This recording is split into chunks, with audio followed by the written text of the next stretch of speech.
What's up, guys, and welcome back to the channel. When I was first buying my truck, I had a lot of questions that were actually kind of hard to find online.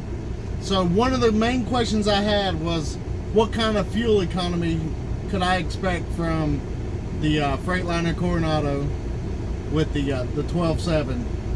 So yeah, some people told me around 6.5. Some told me in the 5s, but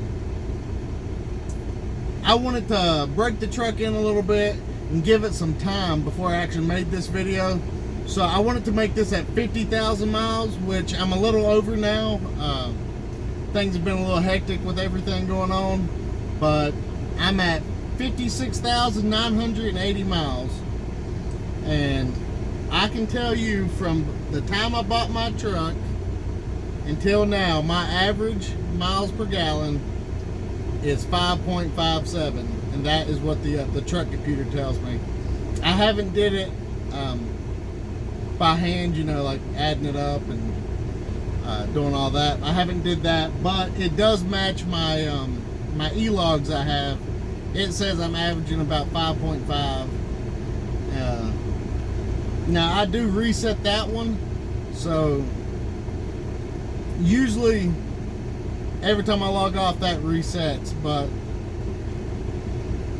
I guess I should give you a little bit more information about that. So what I normally haul is furniture, which I leave North Carolina with furniture.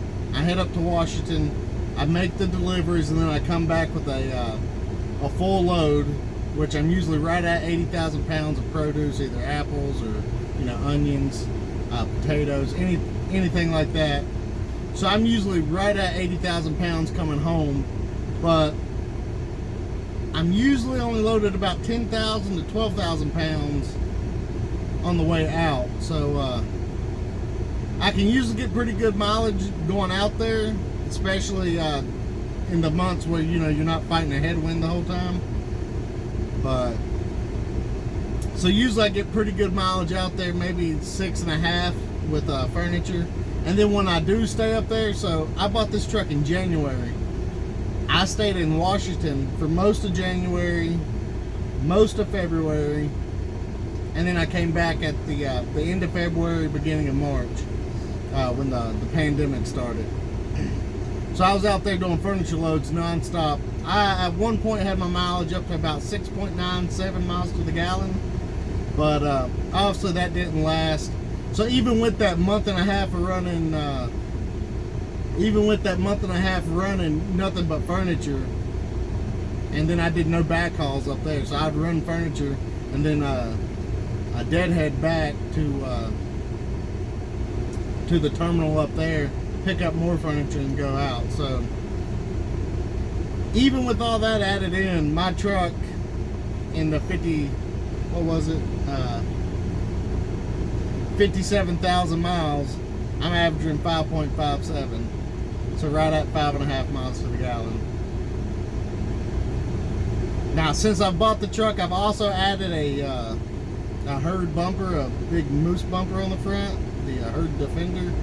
I've showed it in some of my videos, so if you haven't seen it, you can go back and look at that and take a look at the front of my truck, which I know it's not aerodynamic, but it's what I wanted, so I'm willing to take a little bit out for that. Also, in all my other trucks, since they weren't deleted or anything, they were emissions trucks, I only ran you know, big chain fuel in it. So I only ran like TA, Petro, Loves, and Flying J or Pilot, either one. But that's all I ran in those trucks. So now I am running cheaper fuel, but I feel like since this truck doesn't have all the emissions and, you know, newer stuff on it, that I should be fine with that. I've talked to some other people, and that's actually, you know, some of my mentors and stuff, that's who's told me that I should run this type of fuel now, get the fuel savings. I haven't did a test to where I do nothing but you know, the more expensive fuel. I haven't did that for one trip solid yet. I have thought about doing it, but if it doesn't make a difference, then that's a lot of extra dollars I'm wasting just to try that out. But so with like the cheaper fuel, like I stop at Mapco in Tennessee, and then Waco in Nebraska, places like that where it's like under $2 right now. That's where I've been getting fuel, and that's what my mileage is. If y'all do notice a difference, and it's a significant one, y'all should let me know in the comments and see actually what kind of differences it can make. But like I said, I feel like I'm going to try that eventually. I just haven't brought myself to it, especially, you know, spending that extra. Sometimes, like right now, the place I'm at, the fuel is $2.68. I filled up earlier today for $1.80, $1.86. So I guess I would need it to justify spending almost an entire dollar more per gallon, you know, to buy the more expensive fuel. But I haven't noticed that. I haven't noticed anything like that yet that's persuading me to go one way or the other. But I'll give you an update probably at 100,000 miles and see if anything's changed about that.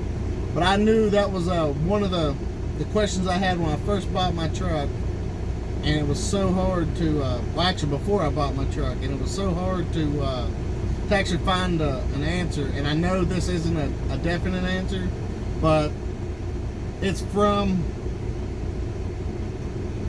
first-hand experience that I've had with this truck, so it makes me feel a little better. And especially if any of y'all are looking at buying one, it's good to get some honest information out there, and you know, not just hype the truck up, but also tell you some of the negatives, which, you know, compared to my Pro Store I had, I was getting with furniture, I was getting close to 7.5 miles to the gallon. So that's 2 miles per gallon difference. But the feeling I get driving this is a lot better than the feeling I get driving the Pro Store. So I hope that answers y'all's questions, and I hope this is a helpful video. If you like the video, go ahead and click that like button, and leave a comment if you want. And if you're not subscribed, go ahead and do that, and it would really help me out, and I appreciate it. Thank you.